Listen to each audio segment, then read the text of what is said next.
তো বন্ধুগণ, আরও একটা আপডেট ভিডিও নিয়ে চলে এসেছি। আজকের এই আপডেট ভিডিওটা হবে আমাদের করলার জন্য। কিন্তু যদিও আপনারা সামনে দেখতে পাচ্ছেন এখানে টমেটোর বীজ পোতা আছে। তো আমাদের বীজ মোটামুটি বড় হয়েই গেল।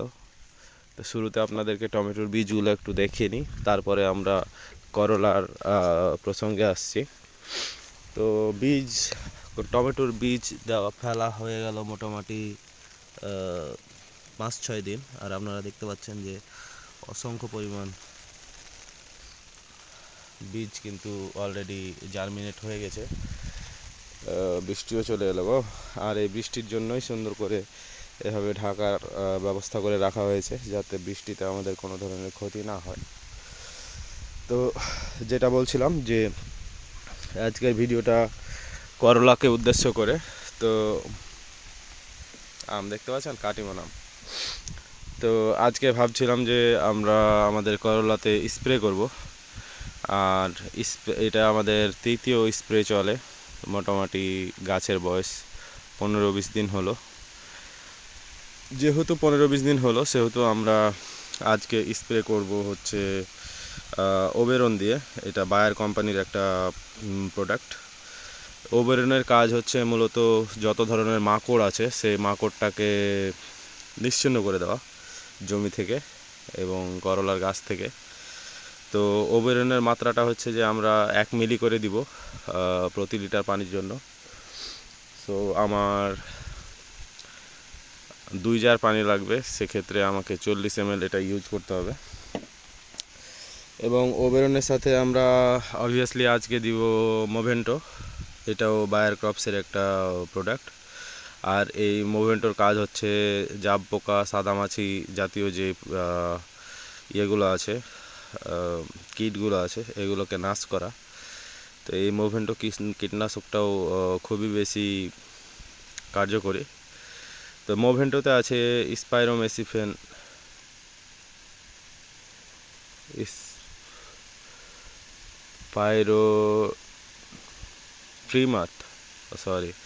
স্পাইরোমেসিফেন না, স্পাইরোট্রিমাট 15%।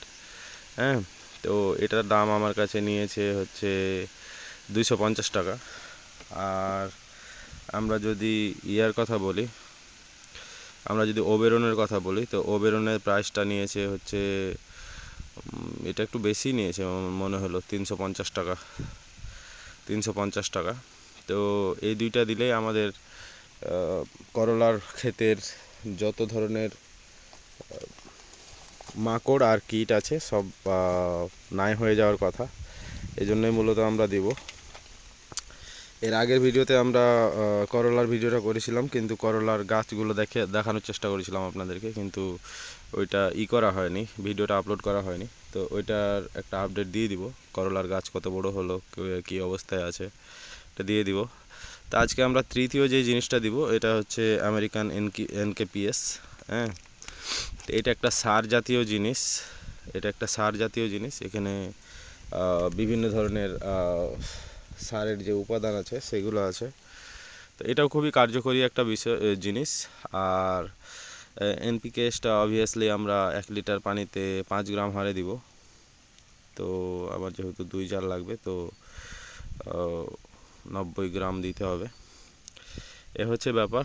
তো করলার গাছ মোটামুটি তৈরি হয়ে গেল। বর্ষাকালে করলা লাগাইতে মানে আমাদের এলাকায় আমি একমাত্র ব্যক্তি যে করলা করেছি, আর বাকি কেউ করলা করতে ইন্টারেস্টেড না। তো এই জিনিসটাই আমি মূলত করতে চাই। সবাই যেটা করে স্রোতের বিপরীতে গিয়ে সে ধরনের ফসল চাষবাস করতে চায়। লাভ লস সেটা তো পরে দেখা যাবে। আমি আসলে ইউনিক কিছু করতে চাই, স্রোতে গা ভাসানো মতন মানুষ আমি না। তো এই জন্যই করলা করেছি। তো মাশাআল্লাহ গাছের অবস্থাও খুবই ভালো আছে। তো ভাবছিলাম স্প্রে করব, আর বৃষ্টি শুরু হইলো। তো যদি এখন স্প্রে করতে নাও পারি, তো এখন প্রায় দুপুর হয়ে গেল, তো আমরা বিকেলে স্প্রে করে দিব, এটা হচ্ছে বড় কথা। তো সবাই ভালো থাকবেন, সুস্থ থাকবেন। এর পরবর্তী ভিডিওতে আমরা আপডেট নিয়ে আসবো আমাদের আঙ্গুর গাছও মাশাআল্লাহ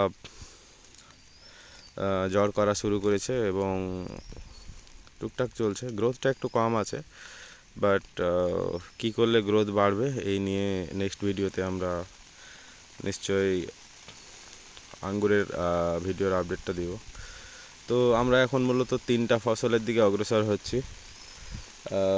একটা হচ্ছে টমেটো, যেটার চারা অলরেডি আমরা করছি, এই যে এখানে আর এখানে 2টা জায়গায়।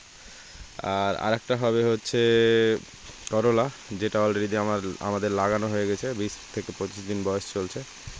আর পরীক্ষামূলকভাবে আমরা 2টা আঙ্গুরের গাছ লাগিয়েছি। তো ইনশাল্লাহ সামনে আমরা একটা আঙ্গুরের বাগান করার পরিকল্পনা নিয়েই আগাচ্ছি।